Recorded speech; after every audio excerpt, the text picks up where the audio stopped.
സഹോദരന്റെ ബർത്ത്ഡേ പാർട്ടിയിലേക്ക് വിളിച്ചു വരുത്തിയ ശേഷം ലഹരി പാനീയം നൽകി കൂട്ടബലാത്സംഗം.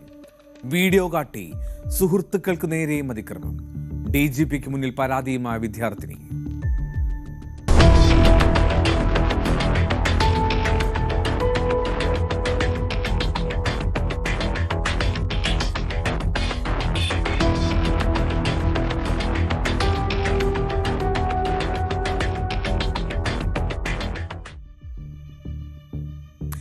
ചെന്നൈയിലെ പള്ളാവരത്തുള്ള ഒരു സ്വകാര്യ സർവകലാശാലയിൽ 1ാം വർഷത്തിന് ബിരുദം പഠിക്കുന്ന വിദ്യാർത്ഥിനിയാണ് അവൾ. അവൾക്ക് നേരെയാണ് ഈ അതിക്രമം ഉണ്ടായത്. അവളുടെ സഹപാഠിയായിട്ടുള്ള ഒരു വിദ്യാർത്ഥിയുമായി ഈ പെൺകുട്ടി നല്ല സൗഹൃദത്തിലായിരുന്നു. അവന്റെ സഹോദരന്റെ ജന്മദിന ആഘോഷമാണ് എന്നും നിർബന്ധമായും നീ പങ്കെടുക്കണം എന്നും പറഞ്ഞ് ആ പെൺകുട്ടിയെ അവർ താമസിക്കുന്ന ഇടത്തേക്ക് ക്ഷണിച്ചു. ആ ക്ഷണം നിരസിക്കാൻ കഴിയാതെ വന്നപ്പോൾ ആ വിദ്യാർത്ഥിനി ഏറ്റവും ഒടുവിൽ അവനോടൊപ്പം പോകാൻ തയ്യാറായി. അവിടെ എത്തിയപ്പോഴാണ് മനസ്സിലാവുന്നത് അത് ഒരു ബാച്ചിലേഴ്സ് അവർ മാത്രം താമസിക്കുന്ന ഒരു സ്ഥലമാണ് എന്ന്. മുറിയിലെത്തിയതും അവിടെ നിരവധി മുൻ വിദ്യാർത്ഥികൾ ഉൾപ്പെടെ ഉണ്ടായിരുന്നുവെന്നാണ് ആ പെൺകുട്ടി പറയുന്നത്. അവിടെ നിന്ന് അവൾ മടങ്ങാൻ ശ്രമിച്ചു. പക്ഷേ അവർ ബലമായി അവിടെ തന്നെ ഇരുന്നോളണം എന്ന് നിർബന്ധിച്ച് ബലമായി അവളെ ആ വീട്ടിൽ നിന്ന് ആ താമസിക്കുന്ന ഇടത്ത് നിന്ന് പോകാൻ അനുവദിക്കാതെ പിടിച്ചു നിർത്തിയെന്നാണ് ആ പെൺകുട്ടി പറഞ്ഞത്. காலேஜில் ஃப்ரெண்ட்ஸுன்னு சொல்லிட்டு பேசினாங்க பசங்க. அதுக்கப்புறமா இந்த மாதிரி அண்ணாவோட பர்த்டே கேதரிங்கு அப்படின்னு சொல்லி கூப்பிட்டுருந்தாங்க. அங்கே போனதுக்கப்புறமா தான் தெரியுது அது ஒரு காலேஜ் ஹாஸ்டல்லாம் தாண்டி வெளியில் ஒரு பிஜி அப்படின்னு சொல்லிட்டு அந்த பிஜியில் வந்துட்டு அண்ணா அப்படின்னு தான் சொல்லியிருந்தாங்க, சொந்த அண்ணா அப்படின்னு. ஆனால் அது எங்கள் காலேஜ்லேயே டீடைன் ஆகி ஒரு 8 வருஷமாக படிக்கிற ஒரு சீனியரு.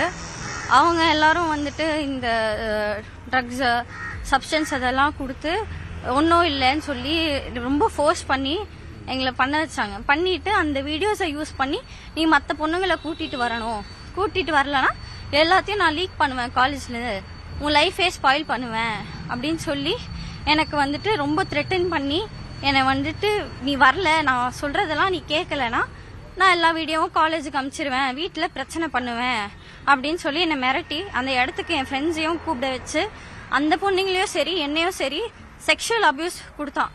அந்த ஒரு 4-5 பேர், should I mention the name ஆண்டி, விஷால், விஜய், அஸ்வின், பாயன்னு சொல்லிட்டு ஒருத்தவங்க இருந்தாங்க கூட. அவங்க கூட HR லேடின்னு இன்னொருத்தவங்க இருந்தாங்க. இவங்க எல்லாரும் சேர்ந்து எங்கள் வயசு பொண்ணுங்களுக்கு ட்ரக்ஸ் கொடுத்துட்டு கடைசியில் எல்லாத்தையும் காலேஜ் டீனுக்கு அமுச்சு விட்டு டீனுக்கு, HODக்கு, ரெஜிஸ்டராருக்கு, எங்கள் சேர்மேனுக்கு எல்லாருக்கும் அமுச்சு விட்டு காலேஜ் என்ன ஒரு இன்கொயரி பண்ணாமல் என்னை அப்படியே டிஸ்மிஸ் பண்ணி விட்டாங்க. எல்லா தப்பும் அவனுங்க மேலே வச்சுட்டு என்னை எந்த கேள்வியும் கேட்காம இன்கொயரி பண்ணாமல் என் 1 year ஆஃப் காலேஜ் வேஸ்ட். ഈ ബലമായി ആ വീട്ടിൽ പിടിച്ചിരുത്തിയ ആ വിദ്യാർത്ഥിനിക്ക് ആ ചെറുപ്പക്കാരനും അവൻ്റെ കൂട്ടാളികളും ചേർന്ന് ഒരു സോഫ്റ്റ് ഡ്രിങ്ക് കുടിക്കാൻ നൽകി. അത് കുടിച്ച് കുറച്ച് സമയത്തിനകം തന്നെ വിദ്യാർത്ഥിനി അബോധാവസ്ഥയിലായി എന്നാണ് അവൾ പറഞ്ഞത്. ഈ ലഹരി കലർത്തിയ ചില ചോക്ലേറ്റുകളും അവൾ അറിയാതെ, അത് ലഹരി ഉണ്ടെന്ന് അറിയില്ലായിരുന്നു, ആ ചോക്ലേറ്റുകളും അവൾക്ക് നൽകി. അതോടുകൂടി അവൾ ഏറെക്കുറെ അബോധാവസ്ഥയിലായി. അങ്ങനെ അബോധാവസ്ഥയിലായ ആ വിദ്യാർത്ഥിനി, ആ പെൺകുട്ടിയെ 5 പേരിലധികം ചേർന്ന് കൂട്ടബലാത്സംഗത്തിന് ഇരയാക്കി എന്നാണ് അവളുടെ പരാതി. ഇനി ഈ കൂട്ടബലാത്സംഗം ചെയ്യുന്നതിന്റെ ദൃശ്യങ്ങൾ അവർ പകർത്തി മൊബൈലിൽ. ആ വീഡിയോ പുറത്തുവിടും എന്ന് ഭീഷണിപ്പെടുത്തിയാണ് വിദ്യാർത്ഥിനിയുടെ വായടപ്പിക്കാൻ അവർ ശ്രമിച്ചത്. മാത്രമല്ല, ഈ വീഡിയോ കാണിച്ച് നിന്റെ സുഹൃത്തുക്കളെയും കൂടെ കൂട്ടിക്കൊണ്ടുവരിക, അല്ലെങ്കിൽ ഈ വീഡിയോ പുറത്തുവിടുമെന്ന് അവർ ഭീഷണിപ്പെടുത്തിക്കൊണ്ടേയിരുന്നു. അങ്ങനെ അവരുടെ 3 സുഹൃത്തുക്കളെയും ഭീഷണിപ്പെടുത്തി വിളിച്ചു വരുത്തി അവരോടും ഈ അതിക്രമം അവർ നടത്തി എന്നാണ് ആ പെൺകുട്ടി DGPക്ക് മുന്നിൽ നൽകിയ പരാതിയിൽ പറയുന്നത്. என்னை போல பொண்ணுங்க இருக்காங்க, ஒரு 3 பேர் 4 பேர் இருக்காங்க. எனக்கு பேர் சொல்ல விருப்பம் இல்லை. அந்த பொண்ணுங்களுக்கே ஞாபகம் இல்லை.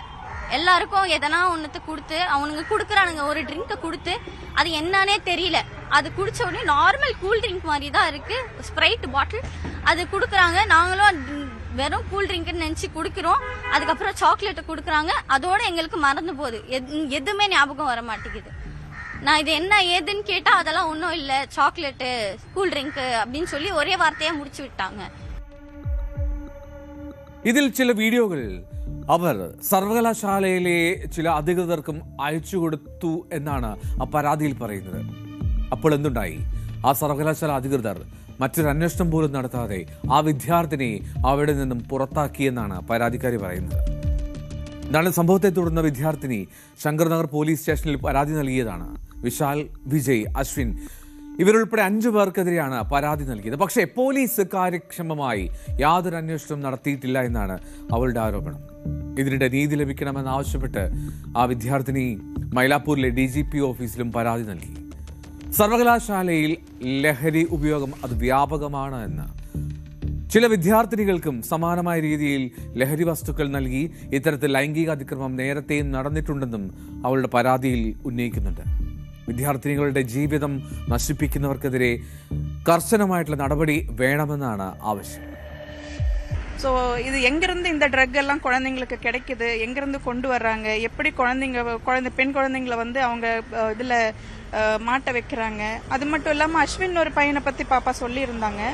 அதில் வந்து அந்த பையன் ஒரு 28-29 வயசு ஆகுது. முன்னாள் அந்த காலேஜில் படித்த பையன் இன்னுமே அந்த காலேஜ் காம்பவுண்டுக்குள்ளே நடந்துட்டு இருக்காங்க.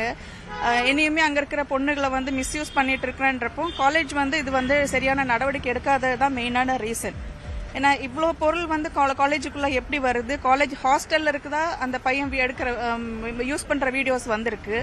ஸோ அப்படி இருக்கிறப்போ காலேஜ் வந்து இதுக்கு என்ன நடவடிக்கை எடுத்திருக்காங்க, காலேஜ்குள்ளே இவ்வளோ நடமாட்டம் ட்ரக்ஸோட நடமாட்டம் இருக்கிறப்போ ஏன் வந்து இவ்வளோ நாளாக அவங்க வந்து அதை நெக்லெக்ட் பண்ணியிருக்காங்க. കോയമ്പത്തൂർ ആസ്ഥാനമായുള്ള ഒരു NGOയുടെ പിന്തുണയോടുകൂടിയാണ് ആ വിദ്യാർത്ഥിനി ഇപ്പോൾ നിയമ പോരാട്ടം നടത്തുന്നത്. അതേസമയം ഈ പരാതി നൽകിയിട്ടും ആ ബന്ധപ്പെട്ട പരാതി നൽകിയ വിദ്യാർത്ഥികൾക്കെതിരെ സർവകലാശാല ഭരണകൂടം യാതൊരു നടപടിയും സ്വീകരിച്ചിട്ടില്ല എന്നും, മറിച്ച് പരാതി നൽകിയ വിദ്യാർത്ഥിനിയാണ് പുറത്താക്കിയതെന്നും ആരോപണം വരുന്നുണ്ട്. DGP ഓഫീസിൽ പരാതി നൽകിയ സാഹചര്യത്തിൽ ഈ കേസിൽ ഇനി എന്ത് നടപടി ഉണ്ടാകും എന്നുള്ളതാണ് ശ്രദ്ധേയം.